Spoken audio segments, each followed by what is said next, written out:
السلام علیکم ورحمت الله وبرکاتہ. عجز ټي وي کتونکو، د یو فخر خبره ده. د 10 کالو یو ماشوم دی چې نابینا ماشوم دی او په بین الاقوامي سطح باندې په ډېره غټه سطح باندې هغه مقابله چې کوم ده د قرآن پاک هغه په انډونیشیا کې ګټلې ده چې زموږ دپاره ډېره قابل فخر خبره ده. د محمد حافظ محمد بن ابوبکر یو عالمي اعزاز یې وګټو.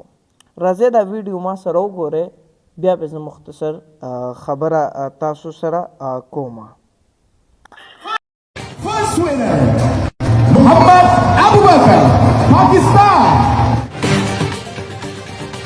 पाकिस्तानी तालिब इल्म हाफिज मोहम्मद बिन अबू बकर का आर्मी एजाज। कराची के नाबीना हाफिज मोहम्मद ने इंडोनेशिया के दारुल हुकूमत जकार्ता में आर्मी मुसाबके में पहली पोजीशन हासिल की। मुसाबके में दुनिया भर से हुफ़ाज़ शरीक थे। माशाअल्लाह, ये है मदारिस का किरदार. दा ज़मंग द मदारिसो अल्हम्दुलिल्लाह सुम्मा अल्हम्दुलिल्लाह هغه کردار دی چې خلک کوئی مدارس سره وکړل.